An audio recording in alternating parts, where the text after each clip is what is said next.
Welcome to learner B. I am Shivani Chauhan. इस video में हम लोग देखेंगे क्लास 6 साइंस की बुक का chapter 16 garbage in garbage out का पार्ट 2।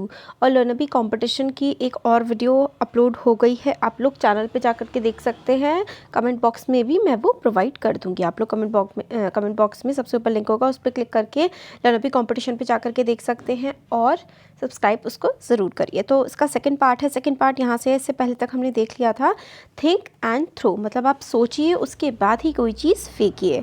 तो आप कितना कूड़ा जनरेट कर लेते होंगे एक दिन में अपने घर में। तो इसका एस्टिमेशन लगाने के लिए एक बकेट का यूज़ करिए। जो 5 से 10 लीटर की जो हमारी बाथरूम में बकेट होती है ना, उसका आप इस्तेमाल करिए और आपके घर में जितना भी कूड़ा इकट्ठा हो रहा है सारा का सारा उसमें डालिए और कुछ दिनों तक नोटिस करिए कि भाई आपने कितना कूड़ा इकट्ठा कर दिया है। How many days does the bucket become full, तो कितने दिनों में बकेट फुल हो गई है।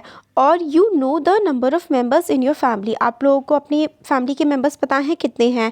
और आप अगर अपनी सिटी की पॉपुलेशन, सिटी या फिर आपका जो शहर है, टाउन है, कस्बा, उसकी पॉपुलेशन फाइंड आउट करिए और एस्टिमेट करिए कि कितनी बकेट्स होंगी। Estimate the number of buckets of garbage that may be generated in a day in your city और टाउन। तो मतलब आपके घर में कितने दिनों में आप वो 5-10 लीटर की बकेट भर रही है कूड़े की, और पूरे शहर में कितने भरती होगी। तो मतलब आप देख रहे हैं कि कितना ज़्यादा कूड़ा हम लोग जनरेट करते हैं। अगर पूरे देश का हम लोग लगाएं तो एक दिन में एक पहाड़ के बराबर से एक पहाड़ से भी ज़्यादा कूड़ा हम लोग इकट्ठा कर देते हैं, जनरेट कर देते हैं। तो अब एक स्टोरी पढ़ते हैं एक गांव की, जहां पर काफ़ी कम कूड़ा कचरा होता है और काफ़ी ज़्यादा विजडम होती है, मतलब लोग होशियारी से, समझदारी से काम करते हैं। नानू बच्चा है एक, वो 6 क्लास में पढ़ता है और वो बहुत ज़्यादा, मतलब उसको पसंद है प्लेन्स बनाना। मतलब वो कॉपी से पन्ना फाड़ता है और उसका प्लेन बना देता है। उसकी मदर ने उसे बहुत बार बोला है कि वो ऐसी जो नई नई नोटबुक से और ऐसे ना करा करे, प्लेन्स ना बनाया करे, बट नानू को कोई फ़र्क नहीं पड़ता, कोई उसे कुछ भी कहता रहे। नानू एक बार अपनी आंटी के विलेज में गया अपनी माँ के साथ, और वो हैरान रह गया ये देखकर कि जो उसका कज़न श्याम है वो क्या क्या बनाता है। कज़न जो श्याम था उसने पुराने चार्ट्स की फाइल बना रखी थी और उसने उससे कार्ड्स भी बना रखे थे। उसने ग्रीटिंग कार्ड थे वो फ्लावर से, फूलों से डेकोरेट कर रखे थे। और जो पेंसिल छीलता है उससे उसने काफ़ी ज़्यादा, मतलब पेंसिल गोल गोल बनती है ना, तो उस पेंसिल के छिलके से उसने कार्ड बना रखे थे श्याम ने। और उसने पुराने कपड़ों से बना रखा था, मैट्स बना रखी थी, बास्केट बना रखी थी पॉलीथीन बैग से। और नानू को ये सब देख करके बड़ा अच्छा लगा कि वेस्ट मटेरियल से श्याम ने क्या क्या बना रखा है। और Shyam had even made a diary from invitation card. तो जो इनविटेशन कार्ड या फिर जो शादियों के कार्ड्स आते हैं उनसे श्याम ने एक डायरी भी बना रखी थी। तो एक मॉर्निंग क्या हुआ, नानू जो है looking for his grand mother, मतलब नानू अपनी नानी को ढूंढ रहा था। ही सॉ कि वो क्या कर रही हैं, एक मतलब थिक सा पेस्ट, एक पेस्ट जैसा है, और एक बास्केट पे वो अप्लाई कर रही हैं। नानू ने पूछा कि नानी आप ये क्या कर रहे हो। मतलब एक ऐसी बास्केट थी, एक टोकरी थी और उस पर कुछ पेस्ट जैसा नानी लगा रही थी। तो नानू ने पूछा कि ये पेस्ट क्या है और आप इसका क्या कर रहे हो। तो नानी बताती हैं दिस इज़ पेपर मैशे, ये पेपर मैशे है। जो पेपर मैशे होता है ना, वो पेस्ट बना होता है मिट्टी से और पेपर से, और उसको मिक्स किया होता है, राइस हस्क भी नानी ने उसमें मिक्स किया था। राइस हस्क होता है जो चावल के ऊपर का येलो येलो पार्ट होता है ना, वो राइस हस्क होता है। तो पेपर मैशे बना रही थी नानी, उसमें जो वेस्ट पेपर होता है वो मिलाते हैं और क्ले मिलाते हैं और राइस हस्क नानी ने मिलाया हुआ था। और बट नानी ने पूछा कि ये सब आप इस बास्केट पर, इस टोकरी पर क्यों लगा रही हो। तो नानी ने बताया कि इससे टोकरी स्ट्रॉन्ग हो जाएगी। और फिर नानी ने नानू से पूछा, नानू बच्चा है 6 क्लास में पढ़ता है, तो नानी ने उससे पूछा कि क्या तुम भी मेरे साथ बास्केट बनाओगे। नानू को इतना कोई इंटरेस्ट नहीं था और वो बाहर खेलने चला गया। वो सिर्फ और सिर्फ इंटरेस्टेड था पेपर फाड़ने में और उन पेपरों से प्लेन बनाने में। इनफैक्ट श्याम ने क्या किया कि नानू जो पेपर फाड़ करके, नानू ने क्या किया कि जो श्याम की जो फाइल थी ना, जो उसने पेपर से बना रखी थी, वो तक फाड़ करके नानू ने पेपर फाड़े और प्लेन बना दिया। अब क्या किया, श्याम ने सारे के सारे पीसेस जो कि नानू ने यूज़ करे थे उसको इकट्ठा किया, wondering to do about him, कि मतलब वो क्या करेगा। ही डिड नॉट लिसन, मतलब देखिए क्या है इसमें कि श्याम जो है उसने सारे के सारे पीसेस कलेक्ट कर लिए जो नानू इधर उधर फेंक रहा था, कि wondering what to do about him, कि भाई क्या करूँ नानू का, मतलब नानू इतना ज़्यादा वेस्ट करता है, बट नानू तो किसी की सुनता ही नहीं था। अब नानू का बर्थडे आने वाला था कुछ दिनों में, तो श्याम ने प्लान किया कि नानू के फ्रेंड्स को इनवाइट किया जाए। और नानू ने क्या किया, अपनी जो गुल्लक थी ना, उसकी मड पॉट थी, उसको फोड़ा और मार्केट से काफ़ी सारा सामान लेकर के आ गया। अब he bought some paper hats मतलब वो कागज़ के, वो होती है ना हैट लगाने वाली सर पे, वो लेकर के आया नानू अपने फ्रेंड्स के लिए। और फिर नानू ने शॉपकीपर से कहा कि भाई मुझे पॉलीथीन का बैग दे दो जिससे मैं सामान रख लूँ, अपनी हैट्स वगैरह रख लूँ। तो जो शॉपकीपर है उसने पेपर बैग दे दिया और शॉपकीपर ने कहा यहाँ पे पॉलीथीन बैग्स नहीं होते। नानू ने और भी कई सारी चीज़ें ली, जैसे कि बिस्किट, टॉफ़ीज़ वगैरह। और अब वो इतनी सारी चीज़ों को पेपर बैग में उसको कैरी करना मुश्किल हो रहा था और कोई भी शॉपकीपर पॉलीथीन का बैग देने को रेडी नहीं था। अब श्याम ने नानू को बोला था कि तुम जो है घर से कपड़े का बैग ले जाओ, बट श्याम की बात तो नानू ने सुनी नहीं थी। अब नानू को लग रहा था कि भाई मैंने श्याम की बात सुननी चाहिए थी। तो आपको स्टोरी समझ में आ रही है क्या हो रहा है यहाँ पे? नानू एक बच्चा है जो शैतान सा है, वो पेपर फाड़ के प्लेन बनाता है, और श्याम एक बच्चा है जो बहुत ही बढ़िया है, वो वेस्ट चीज़ों से, जो चीज़ें वेस्ट हो जाती है उसका यूज़ करके काफ़ी अच्छी अच्छी सी चीज़ें बनाता है। अब नानू का बर्थडे आने वाला था, तो नानू ने अपनी जो है गुल्लक फोड़ी और सामान लेने चला गया। अब श्याम क्या करता है, उसके फ्रेंड्स वगैरह को इन्वाइट कर रहा होता है उसके बर्थडे की पार्टी के लिए। अब ये सब था इसमें। अब जो नानू था वो किसी तरह सारा सामान लेकर के बाज़ार से आ गया। नानू के फ्रेंड ने काफ़ी ज़्यादा इन्जॉय किया नानू के बर्थडे पे और काफ़ी सारे गेम्स भी खेले। ये देखिए नानू के पास बैग्स है और इतनी मुश्किल से वो लेके आ रहा है। काफ़ी सारे गेम्स भी खेले। उसके फ्रेंड्स जो हैं उन्होंने काफ़ी शाइनी पेपर वाली हैट पहन रखी थी अपने सर पर, जो नानू लेकर के आया था। अब श्याम जो था, श्याम ने काफ़ी ब्यूटीफुल सा पेपर मैशे मास्क बनाए थे नानू के फ्रेंड्स के लिए।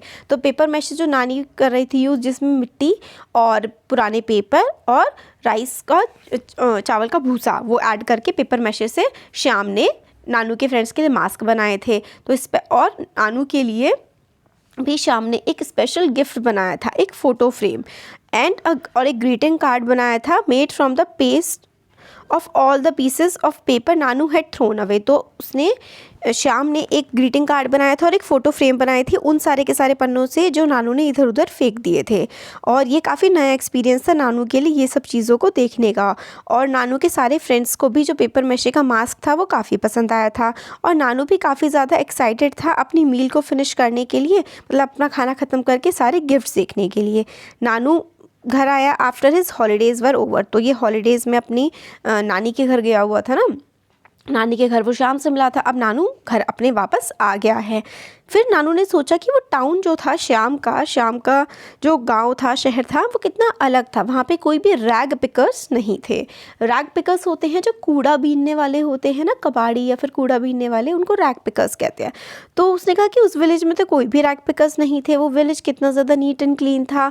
तो but now he stop making faces when he saw the rag picking childrens near his house. पहले जो नानू था वो जो बच्चे कूड़े में से सामान निकालते रहते थे उनको देख करके मुंह बनाता था। अब उस नानू ने उन बच्चों को मुंह बनाना बंद कर दिया था। उसने देखा, आपने भी ऐसे बच्चे कभी देखे होंगे जो कूड़े में से मतलब सामान निकाल रहे होते हैं, गार्बेज को अलग कर रहे होते हैं। ऐसे बच्चों को मतलब आप ऑब्जर्व करिए और देखिए, फाइंड आउट करिए, उनसे बात करके पूछिए कि वो किस तरीके से क्या क्या सामान अलग करते हैं और सामान अलग करने के बाद उस सामान का वो क्या करते हैं। और एक्चुअली अब आपको अभी पता लगेगा कि वो जो रैक पिकर्स होते हैं ना, जो कूड़े में से सामान निकाल रहे होते हैं, वो एक्चुअली हमारी हेल्प कर रहे होते हैं। आप एक ऐसे बच्चे से बात करिए, उससे पूछिए कि वो क्या कलेक्ट कर रहे हैं इस कूड़े में से और वो उसको कलेक्ट करके कहाँ लेकर के जाएंगे, और क्या वो बच्चे स्कूल जाते हैं और क्या उनके फ्रेंड्स वगैरह हैं। अगर वो स्कूल नहीं जाते तो फिर वो स्कूल क्यों नहीं जाते, ये पूछिए। और क्या ये बच्चे जो कूड़ा में से सामान उठा रहे हैं, क्या ये लिख या पढ़ सकते हैं, और क्या मतलब ये सारे क्वेश्चंस आपको पूछने हैं। फिर आगे चैप्टर में आता है कि क्या आपने कभी घर पे पुराने न्यूज़पेपर, ग्लास या फिर मेटल की चीज़ें, प्लास्टिक के बैग्स, ये सब जो कबाड़ी होता है, गार्बेज डीलर होता है, उसको आपने कभी बेचा है अपने पेरेंट्स के साथ? अगर बेचा है तो उससे मतलब बात करिए और पता लगाइए कि वो गार्बेज ये जो है वो कहाँ लेकर के जाता है। Would you like to make paper from old and discard paper like Shyam? तो आप क्या चाहते हैं कि जैसे श्याम ने पेपर मैशे बनाया था इस तरीके से आप भी बनाना चाहते हैं क्या? अगर बनाना चाहते हैं तो देखते हैं तो इसमें रिसाइकलिंग ऑफ पेपर, आप पेपर की कैसे रिसाइकलिंग कर सकते हैं। तो इसमें यही है, आपको पुराने न्यूज़पेपर, मैगज़ीन, एनवलप, नोटबुक, ये सारे के सारे चाहिए होंगे। इनमें से कोई भी शाइनी या फिर प्लास्टिक कोटेड नहीं होना चाहिए। और आपको एक फ्रेम चाहिए होगी जिसमें कुछ वायर जैसे हो या फिर नेट हो, ताकि आप जो पेस्ट बनाएंगे उसको छानने के लिए चाहिए होगा। या फिर आप एक सीफ यानी कि बड़ी सी छन्नी का भी इस्तेमाल कर सकते हैं। आपको जो वेस्ट पेपर है, सारा का सारा यूज़ पेपर, इनको छोटे छोटे पीसेज में टीयर करना है, फाड़ना है और उनको एक टब में रख देना है और उस टब में आपको पानी भर देना है। अब ये पेपर जो हैं वो पानी में सबमर्ज रहने दीजिए, उनको डुबोए रहने दीजिए। और make a thick paste of paper by pounding it, मतलब पाउंडिंग मतलब उनको पीट करके एक काफ़ी मोटा सा, मतलब पेपर को पानी में भर के काफ़ी पेस्ता बना लीजिए। Now spread the wet paste on the wire mesh fixed to the frame. अब ये जो वेट पेस्ट है उसको वायर मैश के ऊपर लगा दीजिए, मतलब जो छन्नी थी, सारा का सारा पेस्ट बन गया था ना पेपर पानी का, उसको छन्नी पे लगा दीजिए और उसको हल्के हल्के हाथ से पैट करिए, मारिए, ताकि वो थिक सा हो जाए और बिल्कुल यूनिफॉर्म हो जाए। और तब तक वेट करिए जब तक सारा का सारा पानी निकल के बह ना जाए। अगर ना बहे सारा पानी तो बाकी कुछ न्यूज़पेपर की शीट या फिर पुराना कपड़ा भी आप एक्स्ट्रा पानी सोखने के लिए यूज़ कर सकते हैं। मतलब आपने जो पानी में डुबोई थी बहुत सारी शीट्स, फिर उसको छान लेना है। अब जो remove the layer of paste from the frame, तो जो पेस्ट था उसको फ्रेम में से हटा लीजिए। Spread it on a sheet of newspaper in the sun, और फिर सन में उसको सुखा दीजिए जो आपने पेस्ट की मतलब शीट बनाई थी। और उसके जो कॉर्नर्स हैं वो बिल्कुल मतलब प्रेस करके रखिए by putting some weight so that these do not curl up. तो जो कोने हैं ना उसके पेपर के, उसको आप किसी चीज़ से दबा दीजिए ताकि वो मुड़े ना। आप इसमें फूड कलर भी ऐड कर सकते हैं, ड्राई लीव्स भी ऐड कर सकते हैं। हाँ, तो आप सुखा देंगे, फिर उसके बाद आप उसमें फूड कलर या फिर कुछ ड्राई पत्ते या फिर फ्लावर के पेटल्स भी ऐड कर सकते हैं। और फिर जब वो सूख जाएगा तो काफ़ी ब्यूटीफुल सा रिसाइकल्ड पेपर आप लोगों को मिल जाएगा। अब प्लास्टिक बून है या फिर कर्स है। बून का मतलब होता है वरदान और कर्स का मतलब होता है अभिशाप। तो प्लास्टिक हम लोगों ने जो एक्टिविटी 1 करी थी उसमें बहुत सारी चीज़ें थी, जैसे कि पॉलीथीन बैग्स या फिर प्लास्टिक जो है उसको आप, वो गलती नहीं है, वो मतलब हमारे एनवायरनमेंट में रहती है। और गार्बेज डिस्पोजल, मतलब उसको किस तरीके से हम लोग ख़त्म करें, डिस्पोज करें, ये बहुत ही ज़्यादा बड़ा इशू हमारे लिए बन करके आ गया है। काफ़ी ज़्यादा डिफ़िकल्ट है। प्लास्टिक के बिना हमारी लाइफ भी, हम लोग शूज़ हो गए, टॉयज़ हो गए और ये सब चीज़ें प्लास्टिक की ही इस्तेमाल करते हैं। रेडियो, टेलीविज़न, रेफ्रिजरेटर है ना, स्कूटर वगैरह सब प्लास्टिक का इस्तेमाल करते हैं। और the use of plastic in itself might not create so much problem, मतलब प्लास्टिक खुद से ही ज़्यादा प्रॉब्लम नहीं क्रिएट कर सकती है। प्रॉब्लम तब आती है जब हम प्लास्टिक का बहुत ज़्यादा इस्तेमाल करते हैं और उसको ऐसे ही फेंक देते हैं और उसके हार्मफुल इफ़ेक्ट्स के बारे में सोचते भी नहीं है। तो देखिए इसमें आगे बताते हैं कि हम लोग प्लास्टिक के बैग्स का इस्तेमाल करते हैं खाना रखने के लिए। कई बार वो सूटेबल नहीं होते हैं कि मतलब कई बार प्लास्टिक के बैग्स में खाना रखना ठीक नहीं होता है, हार्मफुल होता है। और जो आप लोग देखते हैं ना पन्नी फेंक देते हैं, कई बार उनको धो करके ही दोबारा से वो पन्नी आपके पास आ जाती है और उसमें अगर आप लोग खाना जैसे कि कूड़े में से उठाई और वो पन्नी दोबारा से आप लोगों के पास आ जाती है धो करके, साफ़ करके, उसमें आप खाना रखेंगे तो वो बहुत ज़्यादा आपके लिए हार्मफुल हो जाएगा। रिसाइकल्ड पॉलीथीन जो होती है वो हमारी हेल्थ के लिए काफ़ी ज़्यादा ख़राब होती है अगर हम उसे खाएं, मतलब खाने का सामान उसमें रख दे तो। और सारी की सारी प्लास्टिक्स जो होती है ना उसमें से काफ़ी ज़्यादा ख़राब गैसेस निकलती हैं जब आप उसे बर्न करते हैं और काफ़ी ज़्यादा ख़राब इफ़ेक्ट हमारी हेल्थ पे डाल सकती है, उससे कैंसर भी हो सकता है। तो काफ़ी सारी गाइडलाइंस होती हैं प्लास्टिक्स के रिसाइकलिंग के लिए। तो ये कह रही है पहली कि जो पॉइजनस गैसेस हैं या फिर रिसाइकल्ड प्लास्टिक जो है, तो पहली ये सजेस्ट करें कि कंटेनर्स स्टोर्ड फॉर यूजिंग, मतलब काफ़ी पॉइजनस से सब्सटेंस होते हैं, एसिड वगैरह, उनको जिस भी कंटेनर में रखा जाता है वो भी हेल्थ के लिए ख़राब होते हैं अगर आप उनका इस्तेमाल बाकी और किसी चीज़ के लिए करेंगे। तो आपने नोटिस किया होगा कि दैट लोग क्या करते हैं कि जो कूड़ा होता है वो एक पॉलीथीन में इकट्ठा कर लेते हैं और उसको ऐसे ही कहीं भी फेंक देते हैं रोड पर। तो उससे क्या होता है कि वो कूड़ा रोड पर फैल जाता है, कई बार नालियों में जाके फंस जाता है और जब बारिश पड़ती है तो पानी बह नहीं पाता आगे और बाढ़ जैसी सिचुएशन बन जाती है। ड्रेन उससे चोक हो जाते हैं और पानी पूरी सड़क पर भर जाता है जब भारी बारिश होती है और इससे बाढ़ जैसी सिचुएशन भी आ सकती है। और देखा आपने कि प्लास्टिक कितनी हार्मफुल है। तो किस तरीके से हम लोग प्लास्टिक का इस्तेमाल करें ताकि वो कूड़ा कम से कम फैलाए। तो हम लोग क्या कर सकते हैं, minimum use of plastic bag का कम से कम इस्तेमाल करें और उनको दोबारा से इस्तेमाल करें जितना भी हो सके ताकि उसके बुरे इफ़ेक्ट हमारी हेल्थ पे ना पड़े। शॉपकीपर से कहें कि वो पेपर का बैग दें और या फिर आप अपना क्लॉथ का या फिर जूट का बैग हमेशा लेकर के जाएं जब आप शॉपिंग के लिए जाते हैं। प्लास्टिक की चीज़ों में ईटेबल्स ना रखें, जो खाने की चीज़ें हैं वो प्लास्टिक की बैग में, प्लास्टिक के पन्नियों में ना रखें, और प्लास्टिक के बैग इधर उधर ऐसे ही ना फेंकें। प्लास्टिक को ना जलाएं, प्लास्टिक के आइटम्स को और दूसरों को भी जलाने से रोकें, क्योंकि उससे जो गैसेस निकलती हैं बहुत ही हार्मफुल होती हैं हेल्थ के लिए। और गार्बेज जो है वो ऐसे ही कूड़ा प्लास्टिक की पन्नी में भर के ऐसे ही कहीं भी ना फेंकें। वर्मी कंपोस्टिंग करें, जो हमने पिछले वीडियो में देखा था कि जो वेजिटेबल्स और फ्रूट्स के छिलके हैं उनको में रेड टेप वॉर्म्स जो हैं उनको ला करके मतलब मैन्योर बना लें। रिसाइकल करें पेपर को, मतलब दोबारा यूज़ करें, और पेपर की दोनों साइड्स पे लिखें, और नोटबुक की जो शीट्स पेपर हैं उनको खाली ना छोड़ें। और we make our family, friends and other to follow proper practices for disposing different kind of waste. तो अपनी फैमिली और फ्रेंड्स और सबको कहें कि जो वेस्ट है उसको डिस्पोज करें और ऐसे ही इधर उधर ना फेंकें, मतलब प्रॉपरली डिस्पोज करें या फिर रीयूज़ करें चीज़ों को। तो मिनिमाइज़ करें प्लास्टिक का यूज़, ताकि एनवायरनमेंट को हार्म से बचाया जा सके। मोस्ट इम्पॉर्टेंट, कम ज़्यादा गार्बेज होगा, जितना ज़्यादा कूड़ा हम लोग जनरेट करेंगे उतना ही मुश्किल हो जाएगा उससे निजात पाना। तो कम से कम कूड़ा जनरेट करने की कोशिश करें।